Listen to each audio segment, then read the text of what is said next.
Hey, everybody. Welcome back to the Real Estate Collective, brought to you by WFG National Title. I'm your host, Lisa Suazo, and I am so excited to be joined today by Stacey Stambaugh. She is an incredible human real estate agent. She is the leader of she's the leader of the Savvy Group at Kentwood Real Estate. She's been in the local market, a top producer in the local market over 15 years. So we are just so honored and thrilled to have you, Stacey. Well, I'm honored to be here and thank you so much. I'm excited to be a part of this collective. Yay, thank you. All right, well, let's dive right in. I want to give our audience who maybe not be familiar with you a little bit of your background. So, I think you come from a really cool and unique background. I hear your grandfather was involved in real estate. I know you actually got a degree in real estate from the University of Denver. So tell us a little bit more about your background and just what drew you to real estate. Yeah, so I'm a third generation native. There are a few of us still around and never left here. I love our state that we live in. I love the people. I love the seasons. I love everything about it so much that I went to the University of Denver and graduated from the Burns Business School in marketing and real estate. So got a dual degree in that and then been doing real estate since I graduated in 2006. I always again, my grandfather was in real estate. He was a developer and a very visionary of his time in planning, and seeing that as I was little, I know I have a lot of him in me of like being in real estate, but also visionary of like things coming up in the future. So he's a huge, huge inspiration to me, and like kind of why I was like, I'll get into real estate, and see where it goes. But there's more behind it than just the real estate. Seeing what he has grown and what he did within our community here is very motivational. And I was like, well, if he can do it and I have a little in me, let's see if it works for me. And it definitely has. Yeah, that's so cool. So tell us a little bit. I know for you, I think you also took an interesting path, right? You were, you started in sales, but you also did the property management side. And then you actually went into your own leadership. You created Savvy Realty. So I'm just really curious kind of what your path is. Why did you choose to start your own brokerage? And then also just share with us a little bit about, what did you find to be kind of the most challenging and rewarding pieces of that, that part of your journey? Yeah. So when I graduated in 2006, not the best time to get into real estate. And again, you're 21 trying to figure it out, knew that I wanted to be in real estate. So I actually got more into the property management side, was working with Greystar Property Management, managing properties downtown, then moved to the Mezzo, which is now called the Archer, I think. And there was 350 units there, doing accounting, assistant manager, and kind of worked my way up. So it was a good path for me to be in. And I got my license and was kind of doing real estate on the side, but did one deal kind of here and there, knowing that like I still wanted to figure out where in real estate I wanted to fit. So trying property management actually gave me a huge knowledge of properties, how they function, accounting processes of it, the whole tenant experience, leasing, tenant laws, a lot of that. So it gave me a really good introductory into real estate. And then I went from working with Greystar to 4-Star, which was a Boulder-based property, but I was working at their office down off South Pearl. I was managing with them single-family homes, about 150 when I was with them for about 3 years, which again gave me another little insight into real estate. And I was able to start to really do sales and manage properties. So that was more single-family homes and individual condos, units. Again, and that it really gave me knowledge of how the functionality of a house works. Like if the hot water heater goes out, how much is that going to cost? What you have to do. So I started to get my knowledge of real estate and just functionality of a home, and then more in property management. And with that company, I was able to still do sales, which was nice. But then I kind of capped out on that, where my sales were starting to rev up. I was, kind of in my mid 20s. And I was like, I was buying houses, friends were buying houses, my sphere. And I started to kind of work that and get into that. And I was like, I really like this side more than property management, but I still like having that knowledge and that kind of base of real estate and that part of my business. So I then went over and was working with Madison and Company Properties, doing sales, was able to manage properties with them. And I was managing, and then I started to kind of grow it. And I was with Madison for maybe about 1.5 to 2 years, when the owner decided no more property management, which a lot of companies aren't allowing both to do, because there is a lot of risk. There's a lot of stuff that happens in property management with tenant law, and kind of making sure that you're, fair housing, just a bunch of stuff. So I understood his position on that. But I wasn't ready at that point to give that part of management up. So I had already gotten my managing broker's license. I love to over-educate myself. Again, education, I think knowledge is power if you have that kind of power. So I just had it. And I was like, you know what? I'm going to just open Savvy Realty, which I did in 2015, just be myself. And, I can still do property management. I can do the sales side, and I'll just truck along by myself. And so it then started to organically grow. People are like, can I work for you? Can I, are you taking on agents? And I was like, wow, I never really thought about that. And again, like visionary, yeah, okay, if people are coming to me, I'm doing something. Then I started to train and coach and help agents that are newer or have been with other companies come on to Savvy and help them grow their business. So that kind of opened another passion of mine of like seeing agents in beginning, or even if they weren't, like, hey, let me help you. And again, I don't know everything. I know what has helped me and what's worked for me to be successful. And I am like an open book. Like I don't have secrets. I'm like, if this worked for me, again, it might not work for you, but you need to have your own spin to it. I'm going to tell you everything that I've done, and hopefully it works for you. And there's been a few agents that I've trained that have been with Savvy from the beginning, and now like Elise is sold like 30 million last year, so I see her and I'm like, oh, she came to me when she like just got her license. So kind of when I was with Savvy, I had 3 different jobs. I was managing broker. I still manage properties. I do a lot of sales, and then this brokerage side of training agents, being the person that they go to and stuff, kind of grew.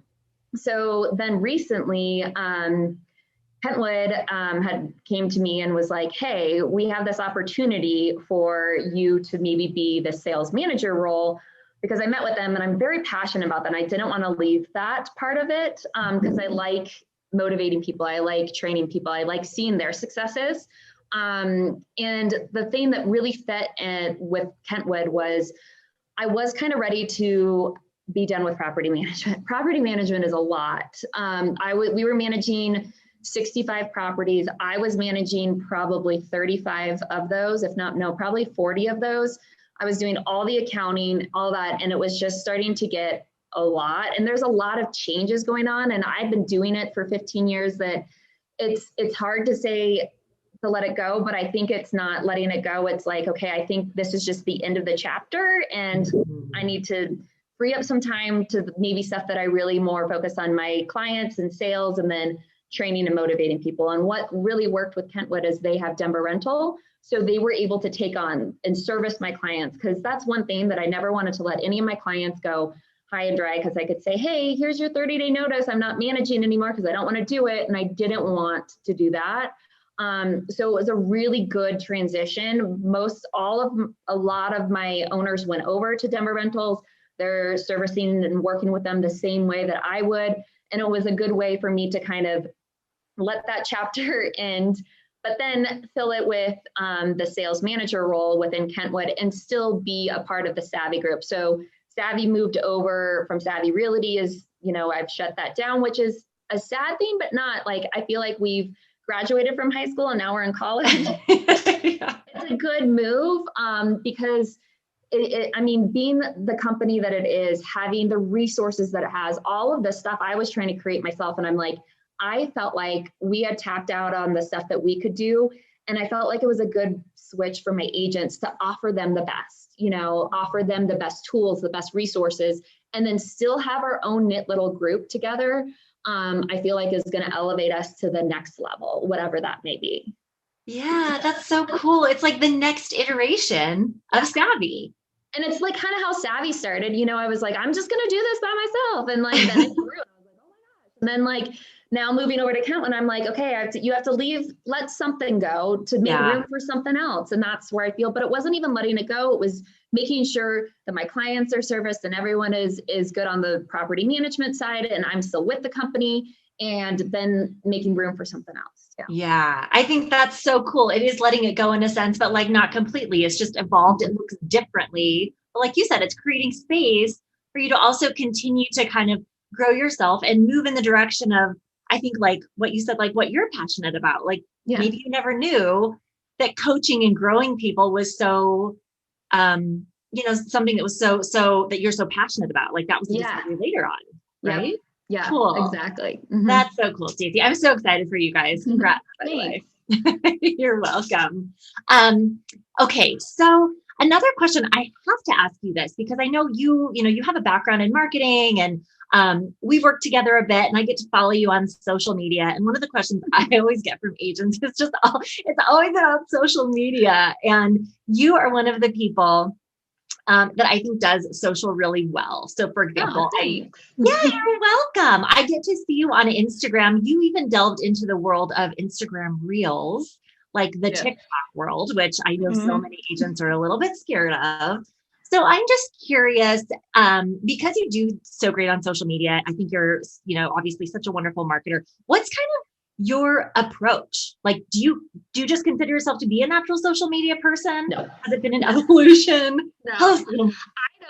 I don't consider myself, I'm still learning. It's overwhelming too. So big thing is like taking little pieces, but on social media, I think be your authentic self, whatever that is. Like the TikTok and Reels is like my humor, and it's funny, and that's who kind of I am. I'm quirky, I'm funny. I love dad jokes and like stuff. And like TikTok also is great that it's like the big thing in Reels is like doing what someone else did. So you don't always have to create your own. You're like, oh, I like that idea, I'm going to do that as well, and use the same music and the same stuff. And it's all about sharing and collaboration and creation of your own and putting your own spin on it, which has been kind of fun and easy, And I think my biggest thing is at the beginning, being on camera, I'm still awkward. Sometimes it takes me like 20 times to film something, and I'm like, oh my gosh, but you got to keep doing it to get like used to it.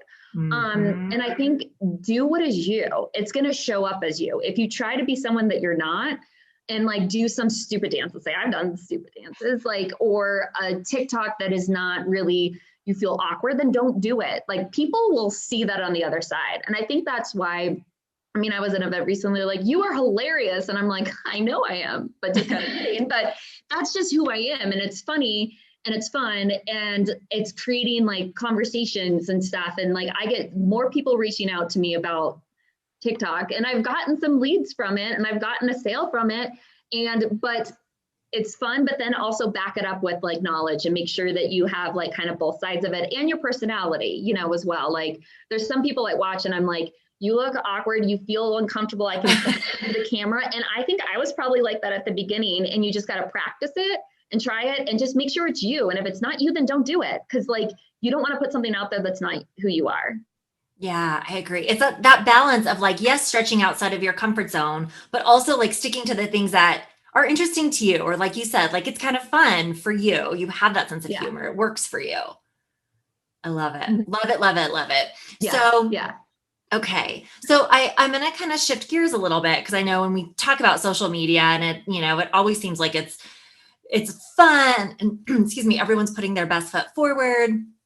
But you and I both know that 2020 was a challenging year for many. So, things aren't always rosy. And I know that you had some challenges as well. So I'm curious to know if you're willing to share what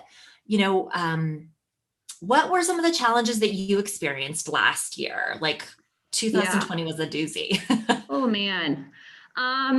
Few things. So first, business was hard. I think another thing, like me being a managing broker of a small office and trying to keep up to date with the guidelines, what we were allowed to do, what we weren't allowed to do, how to approach this, I really felt the pains and exhaustion of me trying to do all the research. So having a company that has legal counsel on and is updating and letting us know, has taken a big thing off my plate and making sure that we're complying by everything that needs to be done. I remember I was on call with a bunch of attorneys once updating us. And then at the end of the call, and I was updating all the agents that this is what we can do. We can show, we can't show. This is how you need to show. And then he's like, oh, that's out the window because the mandate had changed. And I was just like, oh my gosh.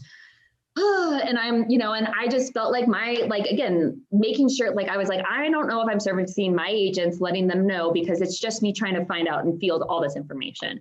So that's one challenging with business. And then personally, 2020, I went through a divorce during 2020, and that was a whole nother thing on top of it, of trying to navigate through getting a divorce with 2 little kids. A lot of personal growth I had to go through.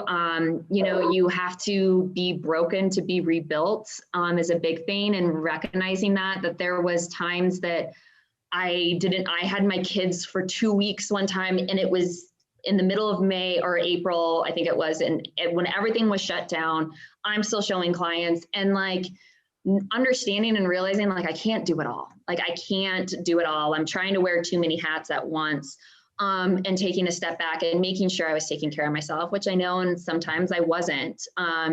So with that, I've gotten really into actually during COVID, the big good things that came out of it for me, since I was home, I started working out at home a lot, doing a really good fitness program, eating well, taking care of myself. And I work out 5 to 6 days a week in the morning for 30 minutes, and it works with my kids and everything, and fitting things into my life that actually work.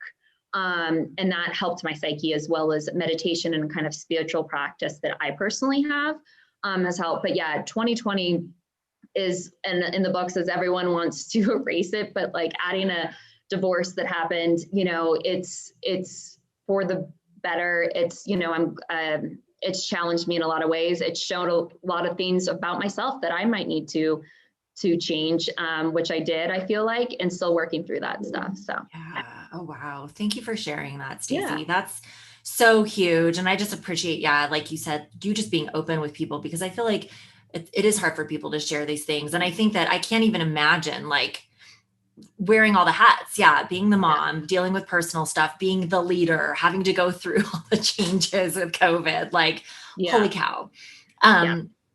Quick question.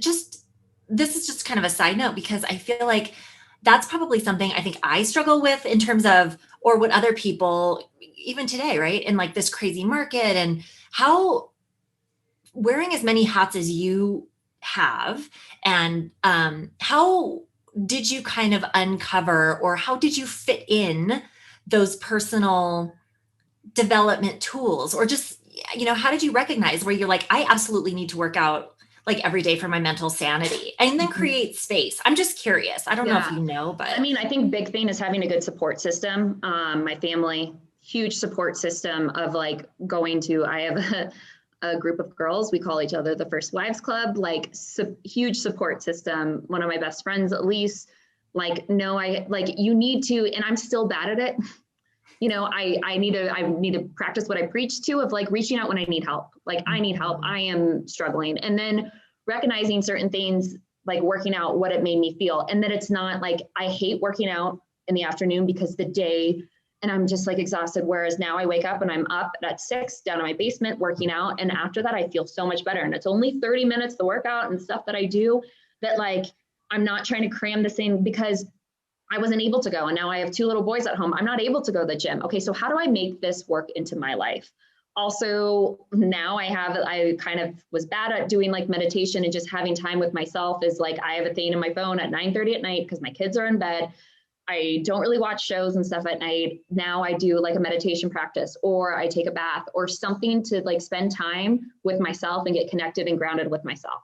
If I'm not, I can feel myself flailing, and I'm being pulled in so many different ways. You need to have strong grounded roots as much as you can to make sure that you're strong, so that's a few things, and again, it's hard adding stuff onto your plate, working out, meditating, all that. It's you have to take some stuff off your plate too, so figuring out what that is, and wearing the hats also, it's okay, I have my mom hat on right now, but with real estate, that's not always the thing, but setting boundaries, hey, even with my agents, I can't talk from 7 to 8 at night ever, because I'm with my kids putting them to bed. This is our time that we have together, and just setting those kind of boundaries, and reminding people of those. So I'm bad with boundaries. Again, I need to practice what I preach, but that's one thing that I've noticed, and taking one step at a time. Like, hey, I'm just going to add on, working out this many days a week, and then it can go up, where I'm going to start meditating and I'm going to do this. How many days? Like, I always try to do it all at once. And I realize that I fail at something. Instead, I'm like, okay, I'll take a little piece, and then it builds on itself.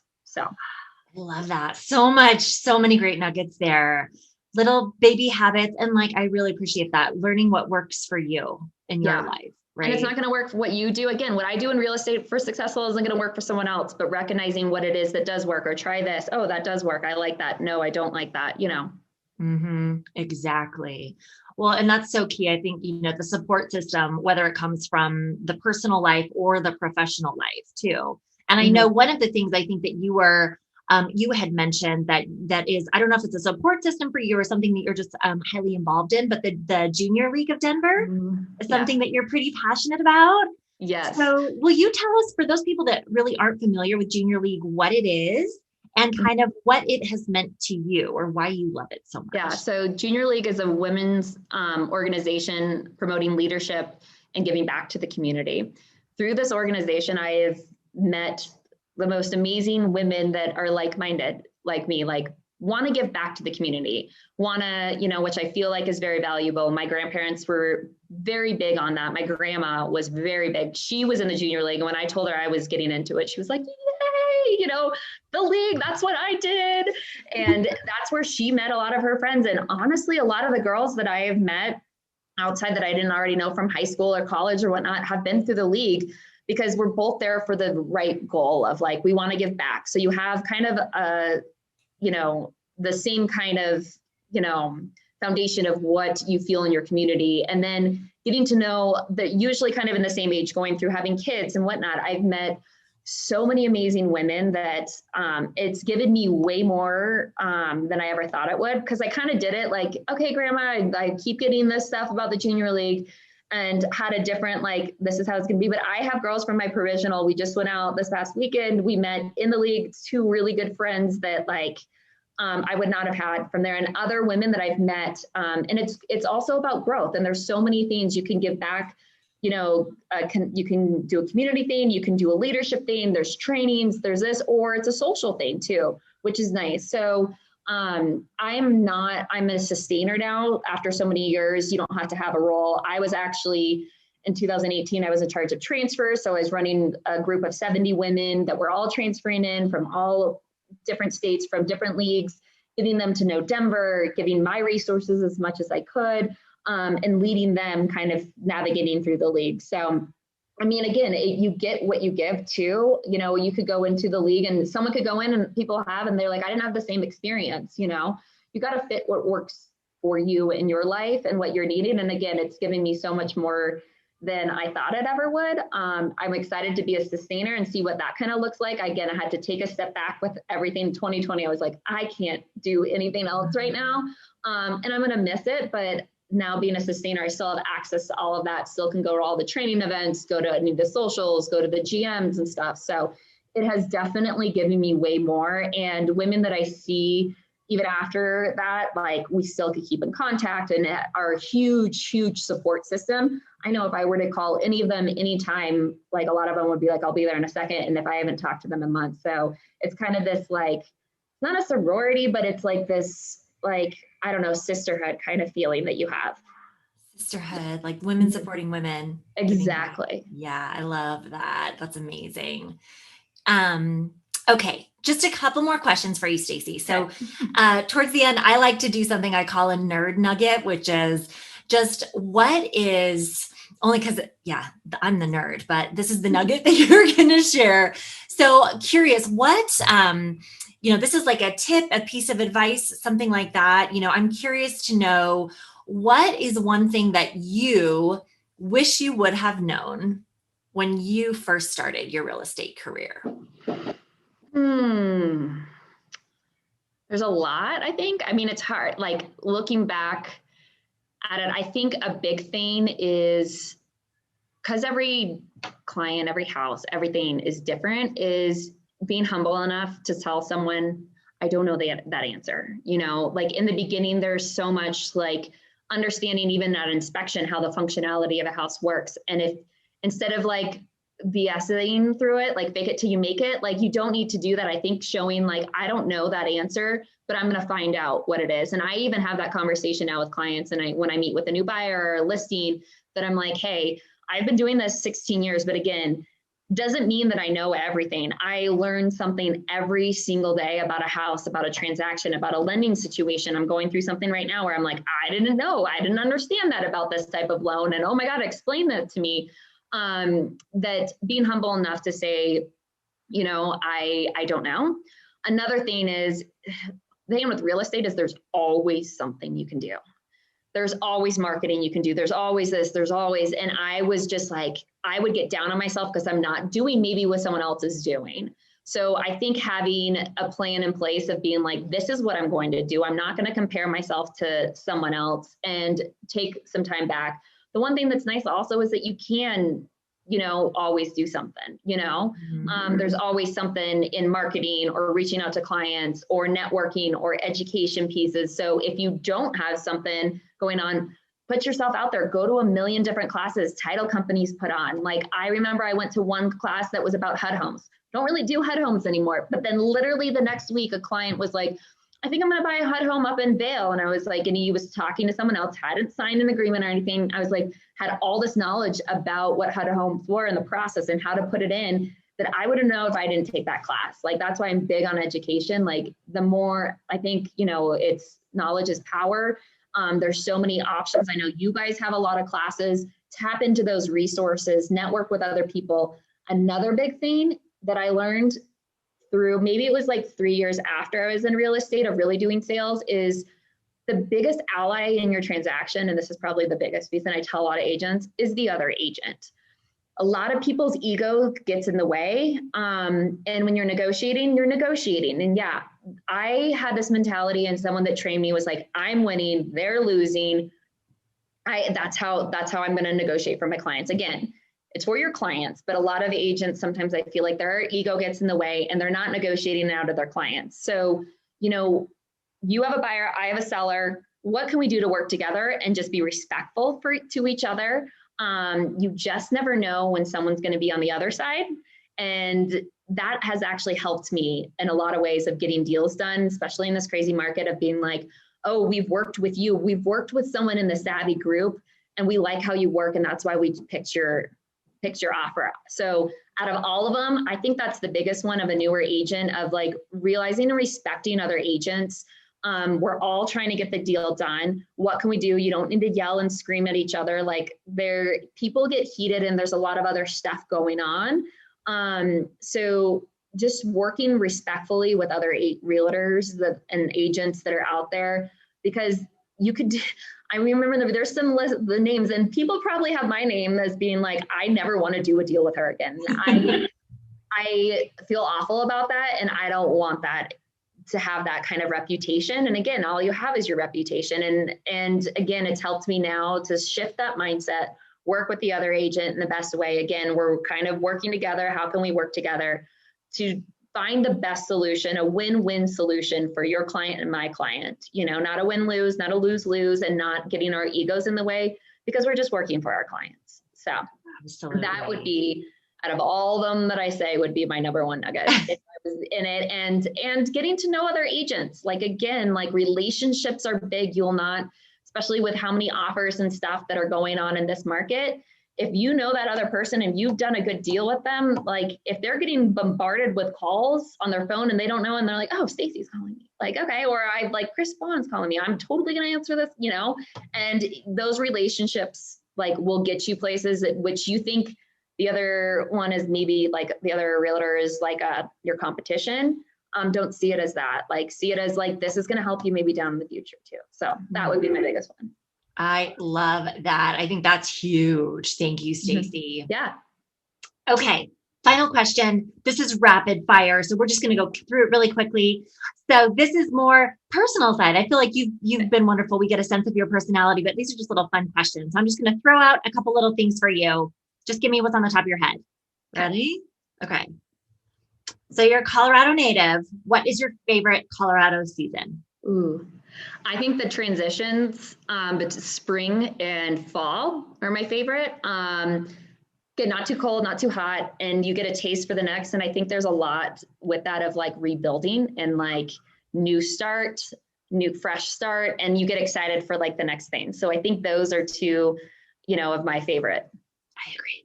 You don't get that feeling when like you're in San Diego, the move into No, and like that spring or to transition, you're like, winter. okay, I'm so over winter and I'm ready. And you're starting to see the tulips come up right now. And you're like, just seeing new life. And I'm seeing like ducks and bunnies and it's just like, oh, and the same in fall. You're like, I'm so over the heat. I'm ready for this. And like the fall leaves to change. And like, I think it's like a whole thing of like the cycle of like life and like rebuilding and new and all that. Yes. Love it. Love it. Love it. Okay. Let's see, if you could have a conversation with anyone famous, alive or past, who would you choose and why? I think right now, I was thinking about this, is probably my grandfather. He's not famous to maybe you guys, but to me, like I would love to sit down and be like, I'm like emotional. I'm like, wow, I don't know where that came from. And just be like, what advice would you give to me in this, like moving forward? And and I would love to pick his brain about what he's seen me done, and any advice that he could give to me and moving forward and what that future might hold. Yeah, like now, this kind of experienced 15 years in perspective, right? Exactly. Oh, Yeah. I love that. Oh, thank you. Okay, what was your first concert? Oh my gosh, Backstreet Boys at Fiddler's Green. Yeah. And I think I was in like middle school. I'm like, I was in eighth grade, and I went with my sister who was like a freshman, and that's why I was like allowed to go. And my mom like dropped us off, and yes. I love it. PSP. I like it. I like it. That was my first concert like by myself. When I was little, we used to go to the Cool 105 concert. And then I went to the Beach Boys once at McNichols Arena. I think when it was McNichols or yeah. So first concert by myself was Backstreet Boys. Backstreet Boys. That's a big one. That was probably a lot of girls were jealous, I'm sure. Okay. Are you a coffee person or a tea person? Coffee, and way too much. Like it doesn't do anything, but it's a habit in the morning, and I'll just keep filling it up. And I'm like, yeah, I'm on my I don't know, sixth cup. You're like, hey, loving it. It's working for me. Tea doesn't do it for me. I mean, coffee doesn't either, but it's like the ritual of like doing it. So yeah. Yep. Coffee. I feel you. Okay, cool. When you are not working, what do you love to do? How do you love to spend your time? When I have my kids, full on mom mode, doing stuff, being with them. So I have two little boys, a 3 and a 5-year-old. So and when I don't have them, if my ex has them, I'm trying to step back and take some time by myself. Like a big thing is like date myself is what I'm doing. There you go. In a sense, like, spending time, like going out and having a glass of wine by myself, or a lot of times going out with the First Wives Club. I love sort of supporting myself, like being around girlfriends that just make me happy, laugh, we have fun, do goofy stuff. So that's usually what I'm doing.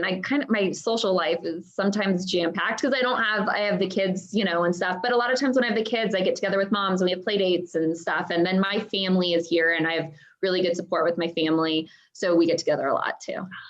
That's so awesome. Stacy, you are amazing. Thank you so much for sitting down. Yes. I appreciate your knowledge and your perspective and just kind of, you sharing your heart. So thank you so much. Well, thank you. I appreciate it. I'm honored to be a part of this. So thank you. If someone watching wanted to get in touch with you, if they were interested in learning more about you, where would you like me to send them? You can email me, which is just stacy@kentwood.com. Or feel free to reach out to me, 720-371-4895. Happy to talk to any agents about the Savvy Group or Kentwood, or just if you're looking to get into real estate or any sort of stuff. Again, networking with other agents. I used to do that a lot. When I was with Madison, I remember went over and I would take the top people out to coffee and be like, hey, I want to pick your brain, and just kind of see. So I would be happy to do that with anyone. My schedule is kind of full but I will make time for you. I promise. Thank you. You are amazing. I appreciate it. I'll put Yeah. all that contact information in the copy. And other than that, thanks Awesome. everybody for watching. We'll see you Thank next you. time. Bye.